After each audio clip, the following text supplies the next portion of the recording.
launched a new organization called Renaissance Philanthropy. Our vision is that in the same way that wealthy Italian families supported the Italian Renaissance by supporting Michelangelo and Da Vinci, today's philanthropists could support a 21st century Renaissance that is fueled by advances in science and technology. One opportunity that we have is that if you look at the 2,000 families with $500 million or more in wealth, their current level of philanthropy as a percentage of their wealth is 1.2%. So if you assume that they're doing as well as an index fund, they could be dramatically increasing their philanthropy with no net reduction in their wealth. So there's a large gap between what they're currently doing and what they're capable of doing.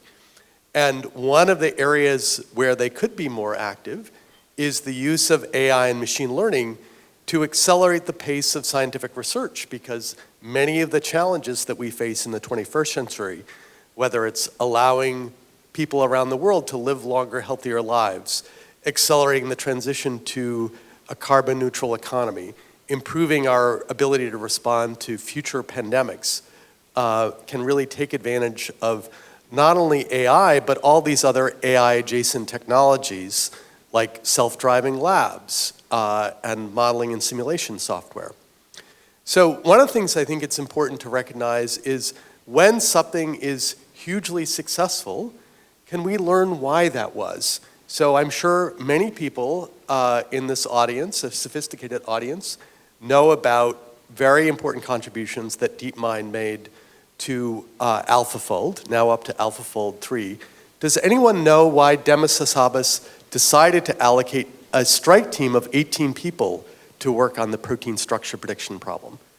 Why did he decide to work on that problem rather than any, the work that he was doing on video games and Go? I'm sorry? Yes. So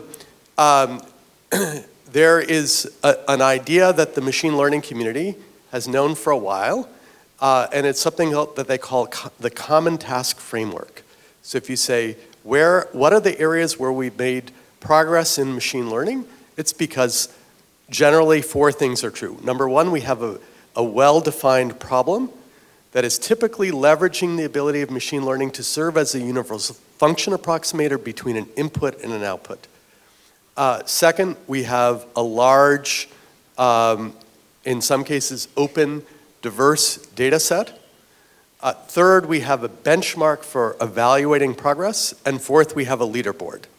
So if you say, why are we here? What is it that kicked off the latest AI summer in the series of winters and summers that we've had in AI, going back to 1956, when the research community got together at Dartmouth in a workshop and thought that they'd have it more or less worked out by the end of the summer. It's because of ImageNet, right? So it was the AlexNet paper in 2012 where deep learning approaches succeeded in defeating all of the other approaches to computer vision. That would not have happened in the absence of a data set developed by Fei-Fei Li at Stanford. So again, why did Demis allocate 18 people to work on protein structure prediction? We had a well-defined problem. How do you go from amino acid sequence to 3-dimensional protein structure? We had a large data set that the structural biology community had been contributing to for decades called the Protein Data Bank. We had a benchmark for evaluating progress called the Critical Assessment for Protein Structure Prediction, or CASP. And then we had a leaderboard. And so I would submit that if we want to make more progress in applying AI and machine learning to healthcare and to biology, that is a play that we need to run. And it is conventional wisdom within the machine learning community, but it is still relatively new to the biology and healthcare community. So for example, there's a community called Open Problems in Single Cell Analysis. And they are getting together and saying, how do we take this common task framework, common task method of define problem, data set, benchmark, and leaderboard, how do we apply that to the problem of single cell analysis? So My personal view is that there is an important role for philanthropy here. And why is that the case? Imagine that you went to a venture capitalist and said, please give me $50 million. I want to create a high quality data set, and then I want to take that data and I want to put it in the public domain. How long do you think that meeting would last? That would be a very short meeting, because the venture capitalist would say, how am I going to get my money back if you're giving away the intellectual property? But it's precisely because we had these open data sets like ImageNet, like the Protein Data Bank, that we have been able to, or reading everything on the internet for large language models, that we've been able to make progress. Why won't it happen organically within academia? Well, one challenge of relying totally on academic research is that an academic will get a publication if they can demonstrate the ability to create a novel data set, but the number of publications that they get will not scale arithmetically with the size of the data set. So they won't get more and more publications just because they've said, oh, I made the data set twice as large. So one very important model is creating research nonprofit organizations, and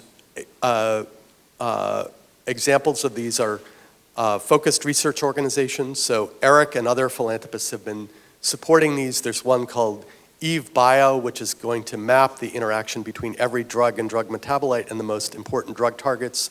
Release that as a public data set. Researchers then will be able to use that to predict adverse effects, but also to enable drug repurposing.